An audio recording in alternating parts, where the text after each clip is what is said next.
সরকারি জায়গা দখলে প্রভাবশালী আলী, হুমকি ধামকি, টাকার প্রলোভনও ব্যর্থ। মোহাম্মদ মাসুদ আলম সাগরের পাঠানো তথ্য ও ভিডিওতে দেখুন বিস্তারিত।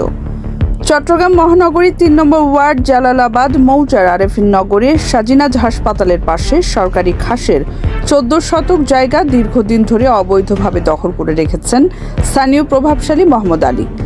জাতীয় দৈনিক বাংলাদেশ সমাচারের অনুসন্ধানী দলের তথ্য অনুযায়ী বিপি মামলা নম্বর ৬/৭৬/৭৭, ১/৮৬/৮৭ ও BS ৮৫৫ দাগভুক্ত এই জমিটি রাষ্ট্র সম্পত্তি হলেও বর্তমানে সেখানে আলী জুবলি ঘর নির্মাণ করে ভাড়া দিয়ে দখল করে রেখেছেন।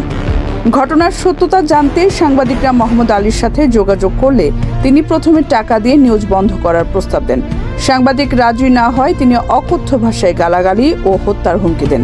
এই সংক্রান্ত অডিও রেকর্ড বাংলাদেশ সমাচার অফিসে সংরক্ষিত রয়েছে। চট্টগ্রাম হাটহাজারী ভূমি অফিসের সহকারী কমিশনার শাহেদ আরমান বলেন, এটি সরকারি খাসের জমি।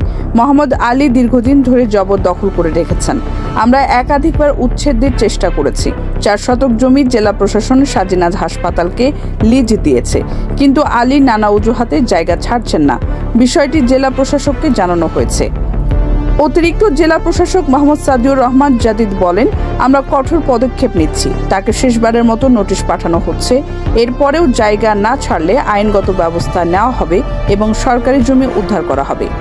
অনুসন্ধানে জানা যায়, মোহাম্মদ আলী ফজলুল করিমের অনুসারী এবং স্থানীয় আওয়ামী রাজনীতির ঘনিষ্ঠ। তার একটি বাহিনী রয়েছে যারা চাঁদাবাজি, কালোবাজারি, মাদক পাচার ও দখলবাজি সহ নানা অপরাধের সক্রিয়। এলাকাবাসী জানান, আমরা জানি জায়গাটি সরকারি, কিন্তু আলী জোরপূর্বক দখল করে রেখেছেন। এখানে বিভিন্ন অসামাজিক কার্যকলাপ চলছে। চট্টগ্রামের পাহাড় ও খাস জমি দখল করে বহুতল ভবন নির্মাণের যে দৌরাত্ম্য চলছে তারই একটি উদাহরণ এই ঘটনা। স্থানীয়রা দ্রুত সরকারি উদ্যোগে জমি উদ্ধারের দাবি জানিয়েছেন।